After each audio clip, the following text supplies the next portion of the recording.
রাতটা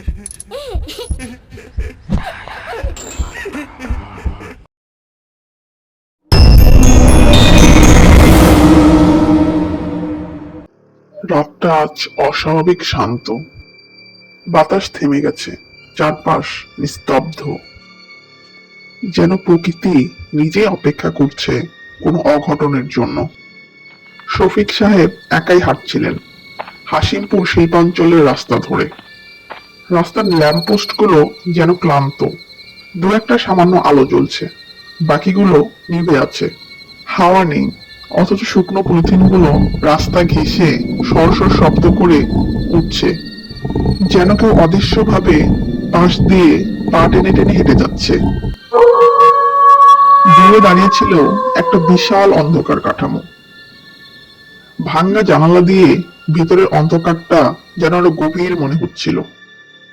অনেকেই বলে পুরনো কারখানাগুলো নাকি রাতে কেঁপে ওঠে, কোনো ভূমিকম্পে নয়, বরং অতীতের দুর্বিষহ স্মৃতিতে।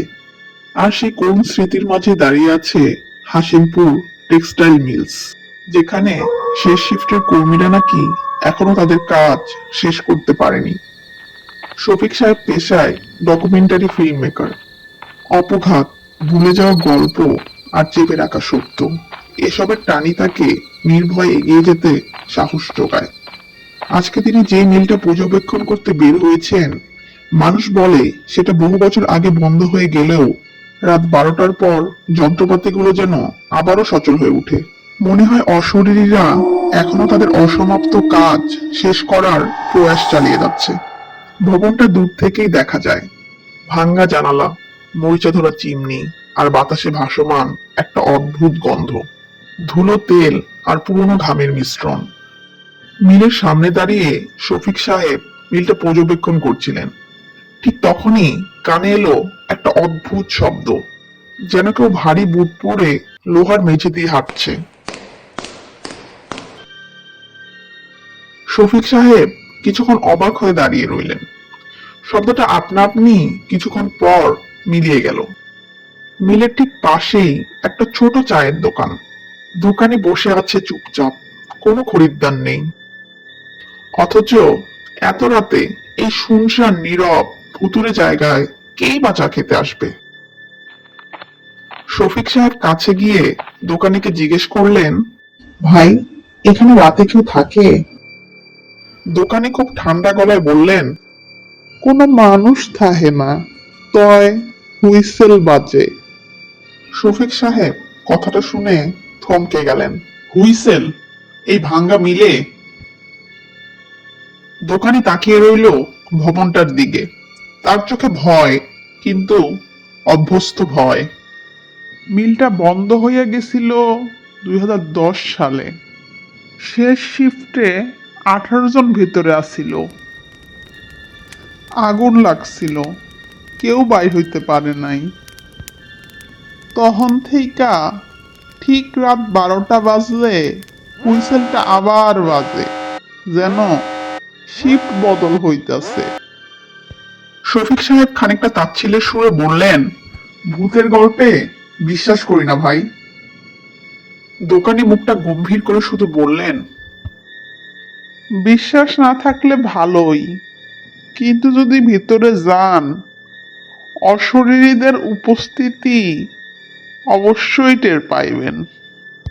অথচ যদি আমার কথা শোনেন, ভেতরে না যাওয়াটাই আপনার জন্য মঙ্গলকর হইব। শফিক সাহেবের হাসিটা মিলিয়ে গেল। মিলের বিশাল লোহার গেটটা আধ খোলা, কেউ যেন ভেতরে ঢুকেছে, অথচ এখানে কেউ আসে না বহু বছর। শফিক সাহেব ধীর পায়ে গেটের দিকে আগালেন। ভেতরে ঢুকতেই একটা অদ্ভুত ঠান্ডা বাতাস অনুভব করলেন, যেন গ্রীষ্মের রাতে হঠাৎ শীতের ছোঁয়া। মাটিতে ছড়িয়ে আছে ছেঁড়া বস্তা, পুরনো ফাইবার আর মরিচা ধরা যন্ত্রপাতির অংশ।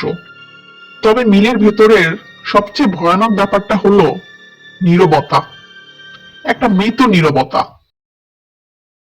হঠাৎ শফিক সাহেবের পাশ থেকে ভেসে এলো কারো পায়ের শব্দ।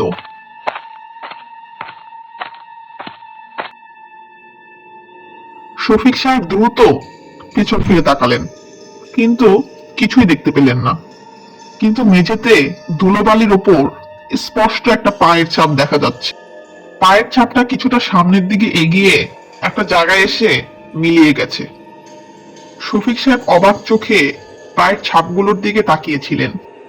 হঠাৎ মিলে নীরবতা ভেঙে একটু দূর থেকে ভেসে এলো একটা কণ্ঠস্বর।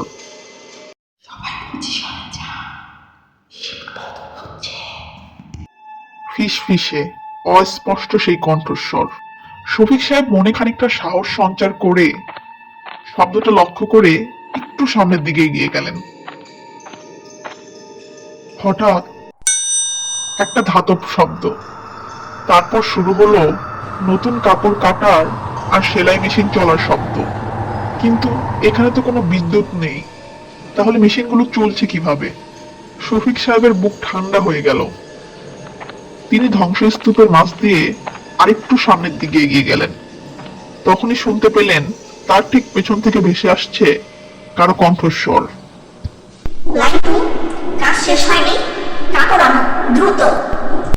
মহিলার কণ্ঠ, রুক্ষ, কিন্তু কথার মাঝে ছিল খুব তাড়াহুড়ো। শফিক সাহেব পেছনে ফিরে চিৎকার করে বললেন, কে কে ওখানে? কিন্তু কোনো জবাব এলো না। তারপর খুব ধীরে শফিক সাহেবের পেছন থেকে আরেকটা কণ্ঠস্বর ভেসে এলো, আপনি কি নতুন? শিফট বদল হচ্ছে এখন। শফিক সাহেব ঘুরে দাঁড়ালেন। কেউ নেই, শুধু ঝুলে থাকা ছেঁড়া অ্যাপ্রনগুলো বাতাসে দুলছে। মিলের ভেতরের অন্ধকারটা যেন আরো ঘন হয়ে উঠল। শফিক সাহেবের চোখে মুখে চিন্তার রেখা ফুটে উঠল।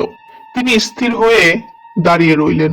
হঠাৎ চারিদিক থেকে ভেসে আসতে লাগলো চাপা পায়ের শব্দ, যেন অসংখ্য মানুষ একসাথে কাজ করছে।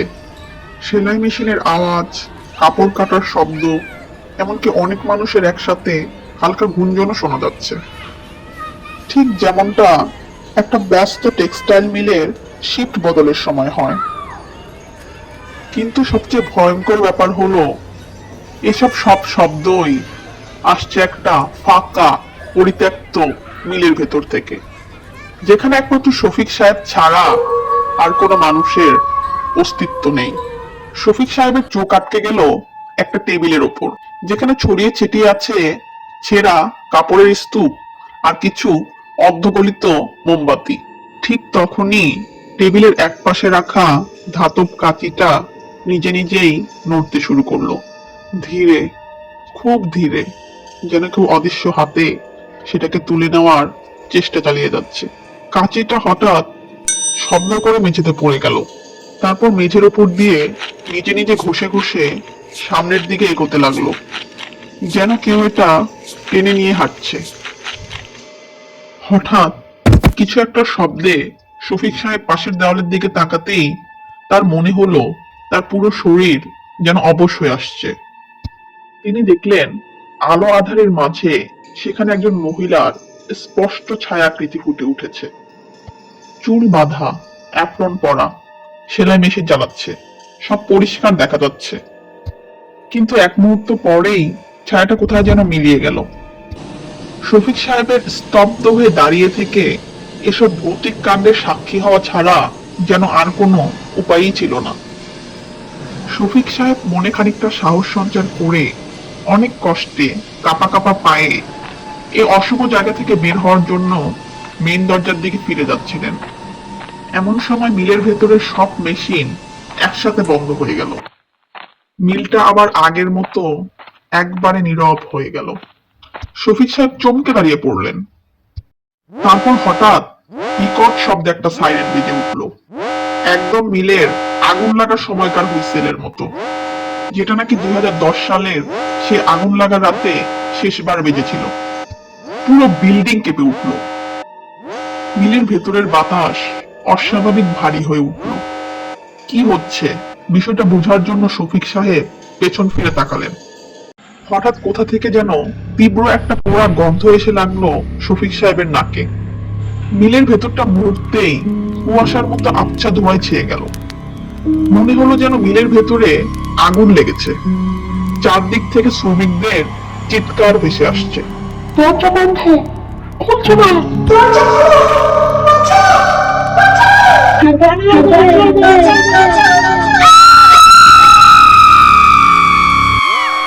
অনেকগুলো ছায়ামূর্তি মিলের ভেতর দৌড়াচ্ছে, কেউ পড়ে যাচ্ছে, কেউ ভয়ে চিৎকার করছে, ঠিক যেন 2010 সালের আগুনের রাতটার পুনরাবৃত্তি।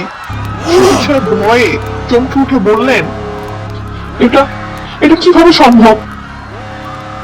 শফিক সাহেব ঠিক কতক্ষণ ধরে এসব নারকীয় ঘটনার সাক্ষী হয়ে চলেছেন তিনি নিজেও জানেন না। তার হুঁশ ফিরল সাইরেনের শব্দটা হঠাৎ করে থেমে যাওয়ার পর। সাইরেনের শব্দটা থামতেই চারিদিকে যেন অন্ধকার জমাট বাঁধতে লাগলো, আর সেই অন্ধকারের মাঝখানে দাঁড়িয়ে থাকতে দেখা গেল 18টি ছায়া। ছায়াগুলো সারি করে দাঁড়ানো, যেন ওরা এখনো শীত শেষ হওয়ার অপেক্ষায়। সবার চোখ আগুনের মতো লাল, জল জল করছে। হঠাৎ ওরা সব একসঙ্গে বিকট চিৎকার দিয়ে শফিক সাহেবের দিকে ছুটে আসতে লাগলো। শফিক সাহেব পেছন ফিরে দৌড় দিলেন। তিনি দৌড়াতে দৌড়াতে শুনতে পেলেন পেছনে সাইরেনটা আবার বিদ্যুৎ শব্দে বাজতে শুরু করেছে। শফিক সাহেব কোনো মতে নিজের জীবন বাঁচিয়ে মিলের দরজা দিয়ে বাইরে বেরিয়ে এলেন। চায়ের দোকানে শফিক সাহেবকে দেখে দ্রুত তার কাছে ছুটে এলেন। শফিক সাহেব হাঁপাচ্ছেন, মুখ বিবর্ণ, দেখে বোঝাই যাচ্ছে তিনি খুব ভয় পেয়েছেন। দোকানি শান্ত গলায় জিজ্ঞেস করলো, দেখলেন? শফিক সাহেব কোনো কথা বলতে পারলেন না, শুধু মাথা নেড়ে বললেন, হ্যাঁ। দোকানি নরম সুরে বলল, ওনাদের শিফট কখনো শেষ হয় নাই ভাই, আগুনের মাঝে ওনারা আটকায় গেছিল, ওনাদের জন্য সময় ওই দিনই থাইমা গেছে। শফিক সাহেব কাঁপা কাঁপা গলায় বললেন, আমি আমি প্রতিজ্ঞা করছি আর কখনো এই ভিতরে মিলের ভেতরে যাব না। দোকানি মাথা নেড়ে বলল, আপনি আজ বাইচা গেছেন, সবাই ফিরে আসে না। শফিক সাহেব যাওয়ার আগে শেষবারের মতো একবার মিলটার দিকে তাকালেন। দূরে মিলটা আবার নিস্তব্ধ অন্ধকারে দাঁড়িয়ে আছে। হঠাৎ বাতাস না থাকলেও মিলের ভেতর থেকে হালকা শব্দ ভেসে এলো, যেন নতুন শিফট শুরু হয়ে গেছে।